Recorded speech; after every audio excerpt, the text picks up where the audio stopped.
Well, joining us now is George Pace, Executive Vice President of Wealth Development at Caliber. Caliber has been a longtime partner of OZ Pitch Day, and we're really pleased to have them back on again with us today. George, you're going to give a briefing on Caliber OZ Fund 1, which closed last year, and then your main presentation is going to be on Fund 2, which is currently open. So, George, if you're ready to dive in, please go on. Thank you, Jimmy. Yeah, I'll briefly go over a little bit of Caliber's history, touch on Fund 1, which is now closed, and then talk about Fund 2 on what we're buying and what's in the pipeline. So thanks again for having us. I start with the disclaimers. These presentations talk about our expectations, beliefs, plans, objectives, goals, and strategies. There are assumptions. This is not an offer to buy or sell securities. It's merely a presentation to get to know Caliber a little bit better. So if we talk about the Opportunities Zone Fund 2, I think it'd be best to talk about the sponsor, Caliber, at first, and talk a little bit about who we are and what we do. We're based in Scottsdale, Arizona, founded in 2009. So we've been operating for about 14 years. We have 82 employees, and soon I think we'll be on our way to about 100 employees. We have a lot of growth we're experiencing, so really building up our infrastructure and getting well prepared for what I think is going to be a great run in the middle market real estate private equity industry. Caliber has really built our company on buying predominantly commercial real estate. We're a vertically integrated company. So in other words, in addition to acquisitions, we manage the development. We have a construction management division, asset management, as well as dispositions. As far as our history, we've been a pretty fast growing company here. We've been on the Inc. 5000 list for 7 consecutive years. So it's one of the fastest growing private companies in the country. Again, 14 years in business. If you look at our roster of executives, I think we're very well rounded. We have executives with accounting degrees. We have executives that are been in development for many decades and acquisitions. So a real well-rounded team in real estate. And I think it bodes very well, especially for the Opportunity Zone funds. If you look at the team and all their experience, what we do now in the Opportunity Zone funds is what we've done in the past. We've bought properties, done major renovations, adaptive reuse. So as this program came to the forefront, Caliber, I think, was very well prepared for it, because again, it's what we've done historically as a company. And if you look at our company, our fund, the target markets that we have is really, we say, the greater Southwest. We obviously have a big splash in Arizona, being that's where we're based. We are also creating a pretty good footprint in Texas. Caliber has properties in Colorado, Nevada, or Idaho, Utah, et cetera. But again, it's really going towards where we see net migration, where we see a lot of population growth, not just for this year or next year, it's for the coming years in the future, maybe 5-10 years, where we see patterns of growth. We like tax-friendly states, if there's such a thing, builder-friendly states, and I think we're really having a lot of success with these particular states that we're working in, and we'll continue to build out our base on. So if you look at the Opportunity Zone Fund program, many know that there's over 8,700 designated zones in the country, a little under 170 zones in Arizona, again, where we're pretty heavily focused. And Caliber is focusing on those acquisitions that are maybe in the 10 to 50 million range. We wanted to buy properties that are too big for the small guys and too small for the mid guys. We're not going to compete in the coastal cities. We're not going to buy in New York. We're not going to buy in LA, Miami, San Francisco. We're kind of going in those second and third tier markets. And we think we have a pretty good footprint as far as, kind of being in the know, being in the mix for what properties may be coming available to buy. If there's some distress out there, we tend to get some calls and get some heads up on situations like that. And most of the properties that we buy, if not all, is really off-market deals. So I think being in the industry for 14 years, having a pretty well-known name out there, it bodes well for our acquisitions and then future properties that Caliber will be purchasing here. If you look at our history, we look at single asset deals here. Our IRR has been 17.7%. on those properties that we've acquired and closed and disposed of. The 1.84x deal multiple, and that's with a 5-year average hold period. So a pretty good history there of buying and selling over the years as a company. And our goal at Caliber is really to build generational wealth for the investors, the community, and our team. And what we mean by that is, I always talk to my team about being relational and not transactional. We want to create offerings for families that they know, that they understand. If something happens to the families that we're working with, we want their children to be able to step in the shoes of the family and be able to keep that investment going because they fully understand it, because it's been a successful investment for them. We really want Caliber to be a staple in these families' portfolios for generations and generations. That's important to us. And also, we just want to help the surrounding communities. What we're building, we want to make sure that we're doing it for the betterment of the communities, for the people around it. And also, our team's very important. I talked earlier about 82 employees and our way up to about 100 employees. Our team is very important to us. I think we have a great culture here. Our parent company is looking to go public here in the near future. I think that will be very helpful for employees, for employee retention.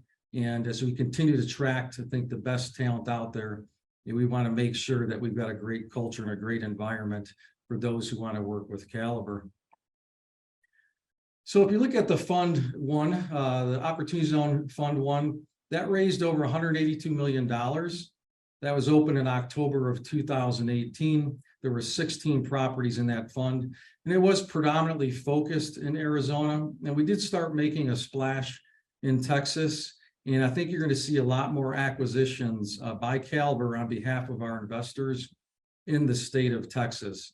We right now have a multifamily in Bryan, Texas, so right near College Station. It's the fastest metro area as far as growth goes in Texas. There's a lot of demand for military, for manufacturing, and obviously right near Texas A&M, which is really the largest university in the country if you look at all their collective campuses combined in the area. So again, Texas will be a pretty good focus for Caliber, as well as Arizona and maybe some of the surrounding states that I mentioned earlier. And we'll continue to build diversified portfolios. We believe in diversification, and that's something we'll continue to do for our investors. If you look at some of the assets we had in our first fund, DoubleTree by Hilton, that's in Tucson, connected to the Tucson Convention Center, 170-room hotel. That's getting some of the best quality scores in the country for a DoubleTree branded hotel. And you talk about diversification. Here we have a behavioral health hospital in Phoenix that has transfer agreements with the local hospital. So if a patient has some type of comorbidities, these transfer agreements can take these patients from the local hospitals and bring them to the behavioral health hospital to get them on track to wellness. We have townhomes that are right near Mill Avenue, near ASU, a very energetic area. And we got that, which is actually an opportunity zone.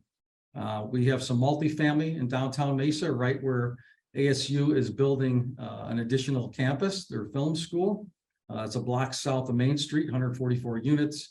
We'll also be building some stackable modular homes that are built off-site in Page, Arizona, which are the Zenny homes. We'll be using that product for this multifamily right there on Main Street in Mesa. And we also, in Fund 1, have an investment in the manufacturer itself, Zenny Homes.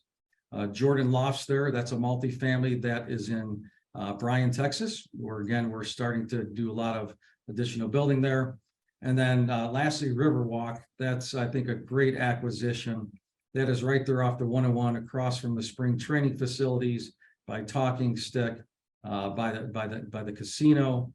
And we are looking to do a multi-year plan there as an entertainment district.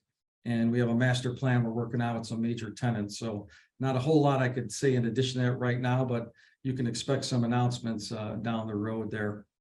And going to our second fund, we'll continue to work on our diversification and work outside of Arizona in many cases. But again, we still will have plenty of development in Arizona, but we'll probably diversify amongst some other geographic states in the Arizona surrounding area. And again, we'll mention this, the Riverwalk vertical development, that will be more in Fund 2.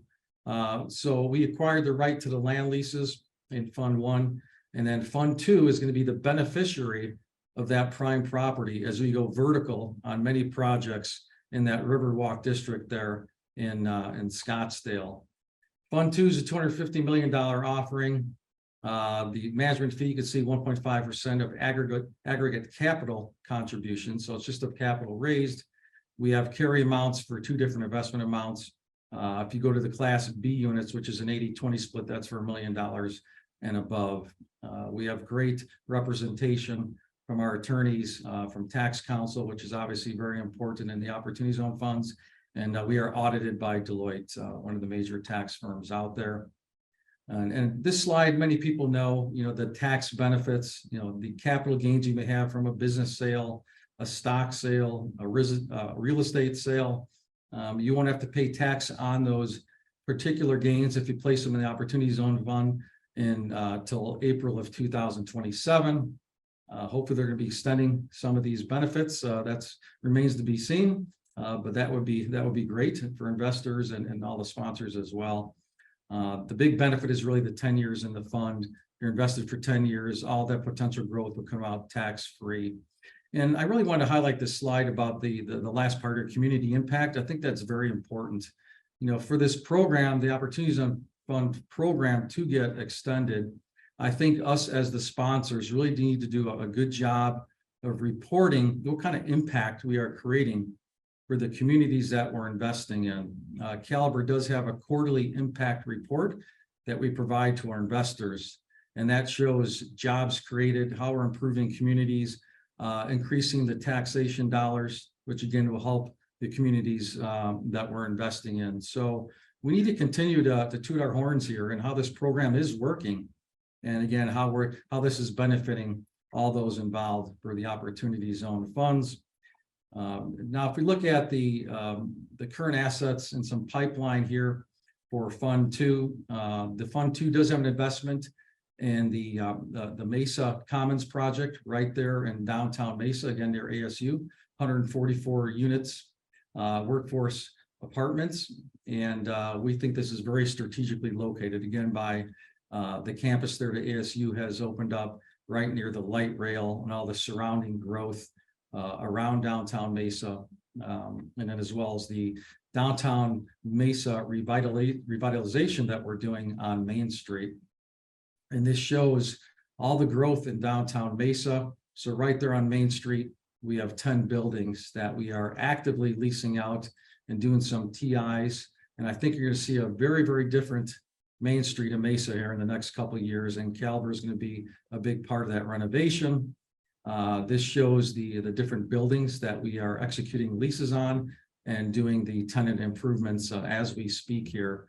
So we're very excited about this. We think every building in downtown Mesa that we bought is going to be occupied hopefully in the next year or two.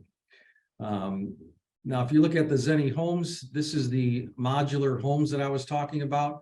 We're going to get these manufactured off-site in Page, Arizona, probably about $125,000 a unit. We will rent these out. They're stackable, again, right there on Main Street in downtown Mesa with some light retail below it. And, we think the rents are going to be very affordable, which is much needed right now, but in a great area of Mesa. And this is one of our crown jewels, really, is this Riverwalk vertical development. The tax advantage fund number 2 for Caliber, which is currently opened, again, is going to be a big beneficiary of this vertical development. When we acquired the rights to the land leases here, it was mostly an office developer. And as Caliber, and we obviously know Scottsdale very well, we knew that that's an entertainment district. So we wanted to come up with a master plan. And again, we have a couple of large tenants we're working on right now, some staple tenants.